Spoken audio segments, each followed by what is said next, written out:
Okay, we're going on another advice walk. So, Frustrated Falcon wants to know how to deal with a whiner in their classroom, and specifically a whiner with learned or performed helplessness. That means that this student doesn't know how to do it or does it wrong because they don't care. And then when you go to redirect this student according to Frustrated Falcon, they cry. Now, I'm not saying that they might not be feeling big feelings about being unsuccessful, and they may not be connecting the dots that their lack of effort is the reason for their lack of success. That could be giving them the benefit of the doubt. There may be some neurodivergence there, whatever reason, doesn't matter. But sometimes it's a survival strategy. That's the thing. All behavior is communication. I believe that firmly, and I use it all the time in my classrooms. But not all behavior is like bad. I don't believe in bad kids. I tell my students that all the time. And I don't believe in bad behavior. And that's a hot take.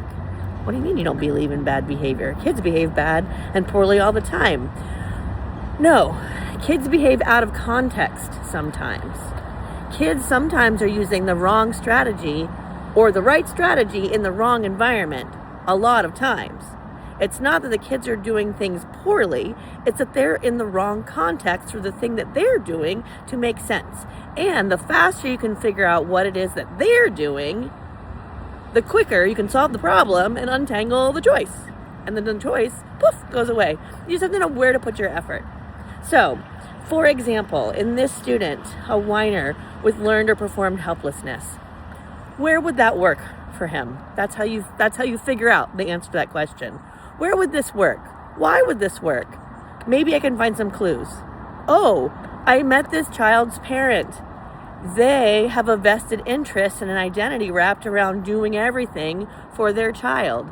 So to show their parent love and affection and to do right by them, they can't do it. Can't do it, right? That's where that behavior would make sense. You ask the child, hey, so-and-so,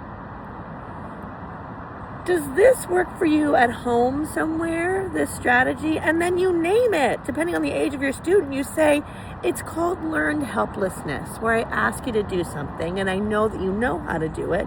You just don't take the time to do it. Or you say you can't do it. And by you can't do it, you mean you don't want to do it. So you just name the behavior. Then you ask them where it comes from. Then you put two and two together. You solve the problem. You validate the strategy. You say, I can see why that would be very useful to you in such and such situation. That makes a lot of sense. You're very smart to have come up with that, but you don't need it here. You don't need to use it here. Here, it's more appropriate to use this strategy. And now it's a choice. And you haven't made them bad because their behavior isn't bad. There is no bad behavior. There's just behavior out of context. Find the context, change the behavior, your life is solved. That's where you put your energy.